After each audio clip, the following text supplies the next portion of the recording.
Hello everyone, नमस्ते अनि स्वागत छ हजुरहरूलाई हिमालय किचनमा। आज म हजुरहरूको लागि लिएर आएको छु एकदमै मिठो मसला चियाको रेसिपी। एकदमै सजिलो छिटो रेसिपी म हजुरहरूको लागि आज लिएर आएको छु। र यसको लागि मैले यहाँ 1 कप पानीलाई उमाल्न राखिसकेको छु र यो उम्लिसकेको छ।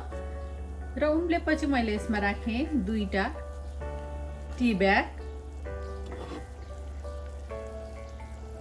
त्यसैगरी मैले यसमा राखेँ आधा इंच जति अदुवालाई कुटेर। हजुरहरूले अलिकति धेरै अदुवा पनि राख्न सक्नुहुन्छ। त्यसैगरी 1 इंच दालचिनी, 3टा लवङलाई यसरी हल्का क्रस गरेर लिएको छु, 3टा सुकमेललाई हल्का क्रस गरेर लिएको छु, एउटा तेजपत्ता। अब यसलाई केही बेर उम्लिन दिउँ।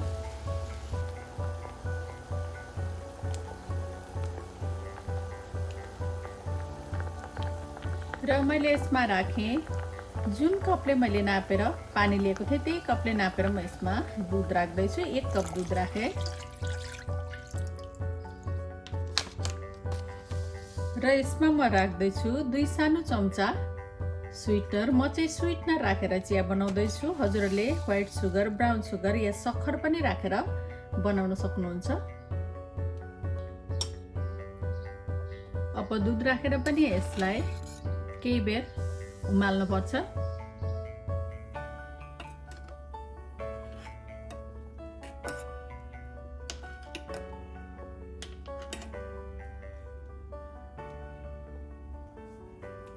ल केही बेर उमालेपछि अब हाम्रो मसला चिया एकदमै राम्ररी रेडी भएको छ।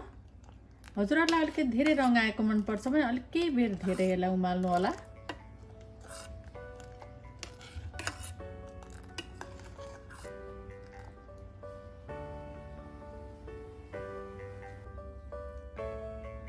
र एकदमै मिठो तातो तातो मसला चिया चाहिँ अब सर्भ गर्नको लागि रेडी भएको छ।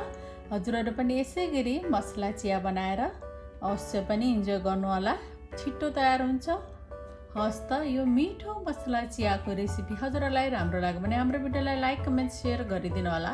यस्तै रेसिपीहरूको लागि हाम्रो च्यानललाई सब्स्क्राइब पनि गरिदिनु होला। सब्स्क्राइब गरिसकेपछि नजिकैको नोटिफिकेसन बेललाई पनि अवश्य पनि क्लिक गरिदिनु होला। फेरि पनि यस्तै मिठो परिकारको रेसिपी लिएर आउने नै छु। हाम्रो भिडियो हेरिदिनु भएकोमा हजुरहरूलाई धेरै धेरै धन्यवाद।